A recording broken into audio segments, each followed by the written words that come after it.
بسم اللہ الرحمن الرحیم۔ السلام علیکم پیارے دوستو، امید ہے آپ سب خیریت سے ہوں گے۔ دوستو، آج بھی میں آپ لوگوں کو بہت ہی دلچسپ واقعہ سنانے جا رہی ہوں۔ تو دوستو، واقعہ کچھ یوں ہے کہ حضرت مالک بن دینار رحمۃ اللہ علیہ مشہور بزرگوں میں سے ہیں۔ ایک شخص نے ان سے ان کی توبہ کا قصہ پوچھا کہ کیا بات پیش آئی جس پر آپ نے اپنی سابقہ زندگی سے توبہ کی۔ وہ کہنے لگے کہ میں ایک سپاہی تھا اور شراب کا بہت شوقین اور بہت عادی، ہر وقت شراب پینے میں ہی مصروف رہتا۔ میری ایک بیٹی تھی جس سے مجھے بہت محبت تھی، یہاں تک کہ وہ چلنے کے قابل ہو گئی تو مجھے اس سے اور زیادہ انسیت ہو گئی کہ ہر وقت وہ میرے پاس ہی رہتی۔ لیکن اس کی ایک عادت یہ تھی کہ جب بھی میں شراب پینے لگتا تو وہ میرے ہاتھ سے چھین کر میرے کپڑوں پر پھینک دیتی اور میرا اس کو ڈانٹنے کو دل نہ مانتا۔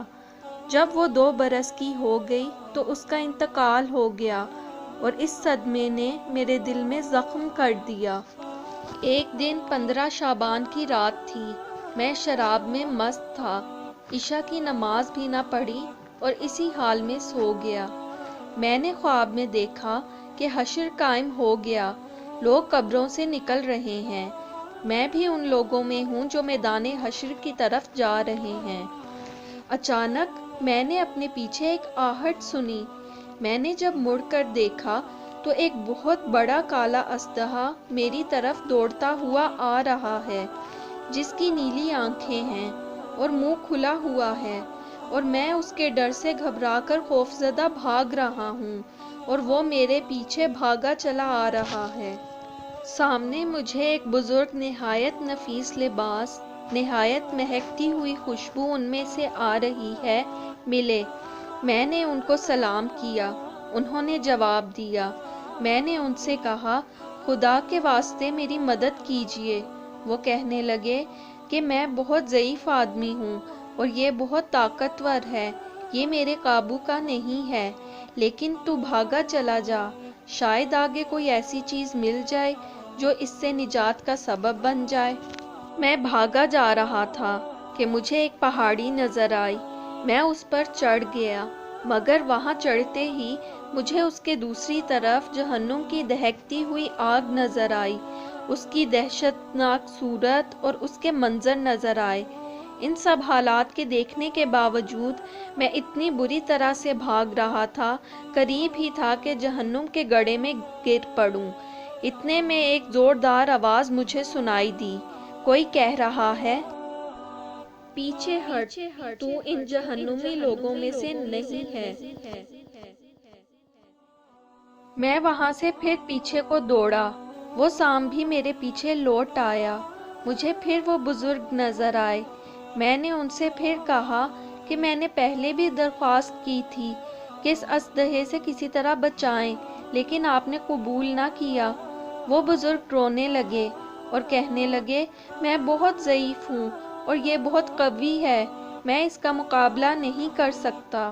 البتہ سامنے یہ ایک دوسری پہاڑی ہے، اس پر چڑھ جا، اس میں مسلمانوں کی کچھ امانتیں رکھی ہوئی ہیں، ممکن ہے تمہاری بھی کوئی ایسی چیز امانت رکھی ہو جس کی مدد سے اس اژدہے سے بچ سکو۔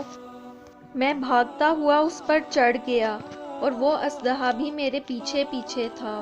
وہاں میں نے دیکھا ایک گول پہاڑ ہے، اس میں بہت سی کھڑکیاں کھلی ہوئی ہیں اور ان پر پردے پڑے ہوئے ہیں۔ ہر کھڑکی کے 2 دروازے سونے کے، جن پر یاقوت جڑے ہوئے ہیں اور موتیوں سے لد رہے ہیں، اور ہر دروازے پر ایک ریشمی پردہ پڑا ہوا ہے۔ میں جب اس پر چڑھنے لگا تو فرشتوں نے آواز دی کہ دروازے کھول دو اور پردے اٹھا دو اور باہر نکل آؤ، شاید اس پریشان حال کی کوئی امانت تم میں ایسی ہو جو اس وقت اس کو اس مصیبت سے نجات دے۔ اس آواز کے ساتھ ایک دم کھڑکیاں کھل گئیں اور پردے اٹھ گئے اور اس میں سے چاند جیسی صورت کے بہت سے بچے نکلے۔ مگر میں انتہائی پریشان تھا کہ وہ سام بالکل ہی میرے پاس آ گیا تھا۔ اتنے میں وہ بچے چلانے لگے، ارے تم سب جلدی نکل آؤ، وہ سانپ تو اس کے بالکل پاس ہی آ گیا۔ اس پر فوجیں کی فوجیں بچوں کی نکل آئیں۔ ان میں دفعتاً میری نگاہ اپنی اس 2 سالہ بچی پر پڑی جو فوت ہو گئی تھی۔ وہ مجھے دیکھتے ہی رونے لگی اور کہنے لگی، خدا کی قسم یہ تو میرے ابا ہیں، اور یہ کہتے ہی تیر کی طرح کود کر ایک نور کے پلڑے پر چڑھ گئی اور اپنے بائیں ہاتھ کو میرے دائیں ہاتھ کی طرف بڑھایا۔ میں جلدی سے اس سے لپٹ گیا اور اس نے اپنے دائیں ہاتھ کو اس سانپ کی طرف بڑھایا۔ وہ فوراً پیچھے کو بھاگنے لگا۔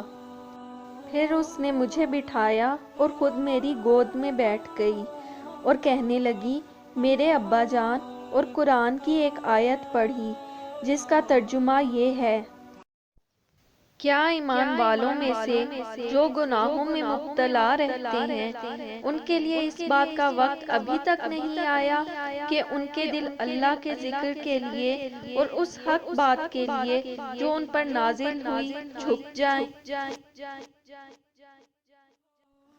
اس کی یہ بات سن کر میں رونے لگا اور میں نے پوچھا، کیا بیٹی تم سب قرآن شریف کو جانتی ہو؟ وہ کہنے لگی، ہم قرآن شریف کو تم سب سے زیادہ جانتے ہیں۔ میں نے پوچھا، بیٹی یہ سانپ کیا بلا تھی جو میرے پیچھے لگ گئی تھی؟ اس نے کہا، یہ آپ کے برے اعمال تھے، آپ نے اپنے گناہوں کی وجہ سے اسے اتنا قوی کر دیا تھا کہ وہ اب آپ کو جہنم میں کھینچ کر ڈالنے والا تھا۔ میں نے پوچھا، وہ بزرگ کون تھے؟ کہنے لگی، وہ آپ کے نیک اعمال تھے جن کو آپ نے اتنا ضعیف کر دیا کہ وہ سانپ کو آپ سے دور نہ کر سکے، البتہ اتنی مدد بھی کر دی کہ بچنے کا راستہ بتا دیا۔ میں نے پوچھا کہ بیٹی تم اس پہاڑ میں کیا کرتی ہو؟ کہنے لگی، ہم سب مسلمانوں کے بچے ہیں، قیامت تک یہاں رہیں گے، آپ کے آنے کے منتظر ہیں، جب آپ سب آئیں گے تو ہم سفارش کریں گے۔ اس کے بعد میری آنکھ کھل گئی تو اس سانپ کا خوف مجھ پر سوار تھا۔ میں نے اٹھتے ہی اللہ کے سامنے توبہ کی اور اپنے برے افعال کو چھوڑ دیا۔ تو دوستو، یہ تھا آج کا واقعہ۔ امید ہے آپ کو پسند آیا ہوگا۔ اگر آپ کو یہ واقعہ پسند آیا ہے تو چینل کو سبسکرائب کریں، ویڈیو کو لائک کریں، شیئر کریں اور کمنٹ کریں۔ میں پھر آؤں گی ایک نئی ویڈیو کے ساتھ۔ تب تک کے لیے اللہ حافظ۔